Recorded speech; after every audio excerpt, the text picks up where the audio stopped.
Welcome to Geography Grade 11. Baga nagaadhaan gara Geography kutaa 11ffaa boqonnaa 5tti nagaan dhuftan. Unit 5 boqonnaa 5 Effects of Geographic Location and Development. Boqonnaa 5 dhiibbaa Geographic Locationiin guddina dinagdee irratti qabu jedha. 5 Economic Growth and Development. Economic growth and economic development jechuun lamaan isaaniiyyuu termii tokkodha. Guddina dinagdee jechuudha lamaan isaaniiyyuu. Economic growth and development are defined by different scholars in different ways. Economic growth fi economic development kun yeroo garaagaraatti skoolarota biyyoota garaagaraatiin ibsamaniiru. Economic growth is an increase in goods or growth of gross domestic product. Economic growth inni jedhamu kun gatii waliigalaa meeshaalee biyyi tokko oomishti waggaa irratti yookaan immoo dhuma bara tokko irratti kan galmaa'u jechuudha. Yookaan growth of gross domestic product yookaan immoo GDP jechuudha. Fakkeenyaaf biyyi keenya Itoophiyaan bara darbe bara 2016tti guddinni ishee harka 7 dabale yookaan immoo 6 dabale kan jennu kana kan murteessine irratti hundaa'uudhaan economic growth jechuudha. Kanaaf economic growth jechuun wanta yeroo gabaabaa keessatti yookaan immoo yeroo daanga'e tokko keessatti kan safaramuu danda'u lakkoofsaan kan ifuu danda'udha. It mainly focuses on the quantitative growth and per capita income. Economic growth kun xiyyeeffannoon isaa tokko quantitative growth guddina lakkoofsaan xiyyeeffata. Guddinni kun lakkoofsaan ta'uu danda'a. Fakkeenyaaf GDP'n Itoophiyaan bara 2017 dhuma waggaa irratti galmeessite doolaara biliyoona 1 yookaan immoo doolaara biliyoona 100 yoo jenne inni kun economic growth jechuudha. Per capita income jechuun galii lammiileen waggaatti argatan jechuudha. Fakkeenyaaf namni Itoophiyaa tokko galii waggaasaa 50,000 yookaan immoo 100,000 yoo ta'e inni maal jennee fudhannaa per capita income jedhama. Per capita income kana eessarraa arganna? Gross domestic product irraa arganna. Kanaaf if the gross domestic product of one country is more, also the individual's per capita income is what? More. Not giving due regard to the standard of living and welfare of citizens. Economic growth kun sadarkaa jireenya lammiilee biyya tokkoof iddoo hin kennu. Akkuma kan waa'ee gammachuu lammiilee biyya tokkoo, waa'ee nagaa lammiilee biyya tokkootiif xiyyeeffannoo kan hin kennine. Lakkoofsuma qofaan barreeffame kan ta'udha. Inni maal jenna? Economic growth jenna. Economic development is the sustained development of the material well-being of society.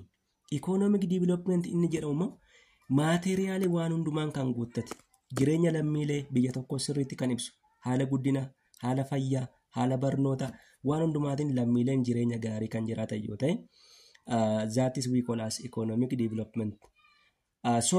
Economic development of for example developed continents, for example Europe, North America, we can call as economic development. Economic development focuses on both qualitative and quantitative development of countries' economy. Economic development kun waan gurguddaa lamatti xiyyeeffata. Tokkoffaa dinagdee biyya tokkoo qulqullinaan ibsa. Inni lammaffaan dinagdee biyya tokkoo baay'inaanis ni ibsa. Economic development enables people to be more educated. Economic development kun lammiileen biyya tokkoo akka isaan daran baratan jajjabeessa. Haala fayyaa biyya tokkoo sirriitti ni ibsa.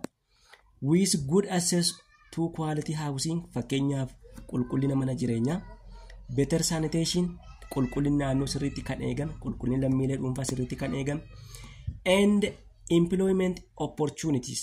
Akkuma kan lammiileen carraan qacaramuu isaanii olaanaa ta'a. Yoo maal ta'e if there is economic development, it is often measured using the Human Development Index. Economic development kun kan inni ittiin safaramuu danda'u Human Development Index dhaan safarama. This Human Development Index is quantitative measure of human well-being. Human Development Index kun safartuu haala guddina jireenya lammiilee yookaan immoo uummata biyya tokko sirriitti safaruu kan danda'udha. This Human Development Index can be computed using 3 dimensions. Human Development Index kana dimensionii gurguddaa sadiin ibsuu dandeenya. One, longevity or long and healthy life. Tokkoffaa longevity jedhama. Longevity jechuun jireenya dheeraa yookaan immoo umurii dheeraa jiraachuu jechuudha. Kanaaf walumaa galatti if there is high economic development, it is society or nations live longevity. The second one is access to knowledge. Inni lammaffaan beekumsi lammiilee biyya sanaa qaban ilaalama. Walumaa galatti lammiileen biyya sanaa guutummaatti kan baratan yoo ta'e knowledge jenna. The third one is standard of living. Inni sadaffaan safartuun Human Development Index sadarkaa jireenya lammiilee biyya sanaati. Longevity is measured from life expectancy at birth. Longevity kuni sadarkaa dhalootaatii qabee kan laalamudha. For example, in more developed countries, longevity of more developed countries around 80. In less developed countries, it is very low, around 50 or 60. Kanaaf walumaa galatti fakkeenyaaf longevity biyyoota guddatanii baay'ee dheeraadha. Giddu galeessaan hamma umurii waggaa 80 jiraatu. Awurooppaa, Ameerikaa keessatti gara Afrikaa, Eeshiyaatti yoo as deebiin immoo longevity gara umuriidhaan waggaa 50 hamma 60 gidduun caalu jechuudha. Kana immoo kan murteessu maali? Economic development biyya tokkooti jechuudha. The other one is standard of living. Inni kan biraan sadarkaa jireenya lammiileeti. Standard of living is also measured by real per capita income. Standard of living kun kan ittiin safaramuu danda'u per capita income yookaan immoo madda galii dhugaa lammiileen argatan irratti kan hundaa'udha. Sila kan jenne per capita income GDP irraa maddaa jenna. If the GDP of one country is very high, also the per capita of income of individual person is also high. Per capita nama dhuunfaa sanaas guddaa ta'a. Kanaaf iyyuu per capita income jireenya dhugaa namni dhuunfaa tokko jiraatu kan ibsuu danda'udha. Inni kan biraan knowledge. Knowledge is measured from literacy rates. Knowledge immoo maalirraa safarama? Reetii namoota baratanii, reetii lammiilee baratanii irraa safarama. For example, in more developed countries around 99 or 100% of their nations are what? Educated. Biyyoota guddatan keessatti lammiileen isaanii persentiin 99 yookaan immoo 100 barataniiru. Biyyoota guddachaa jiran keessatti garuu ammallee gadi aanaadha. So we can say that the Human Development Index values usually between 0 and 1. Human Development Index kun value isaa yookaan immoo gatiin isaa yeroo hundumaa 0 fi 1 gidduutti argama. This means that high Human Development Index approach to 1 considered to be better in human well-being.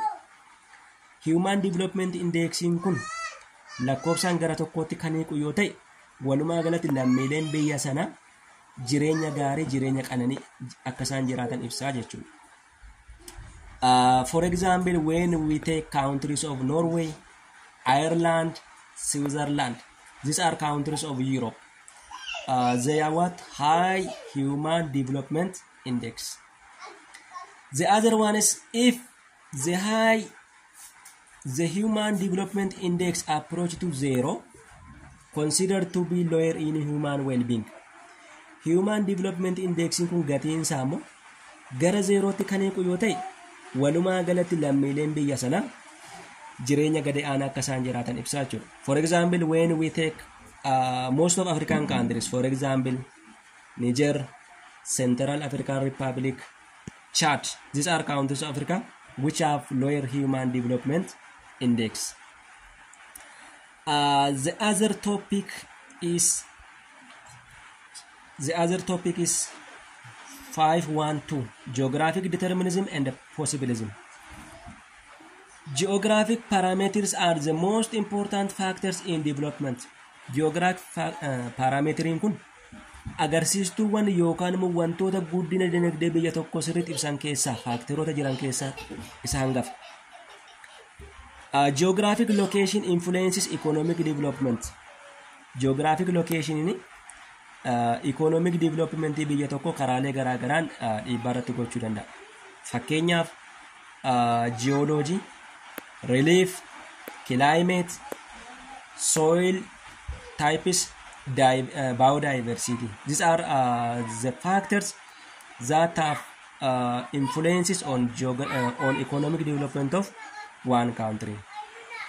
All these geographic factors pose an effect on the growth of agricultural production, industrialization, and commerce. Factoroonni warra ammamaa waqaawamne kun relief, climate, soil, biodiversity warreen jennu kuni walumaa galatti oomisha biyya tokko irratti industrialization irratti akkuma kana immoo daldala biyya tokko ardii tokko irratti warra kallattiidhaan dhiibbaa guddaa qabanii jechuudha. Geography and the socio-economic development have a strong linkage. Kana walumaa galatti maal jechuu dandeenya? Abeet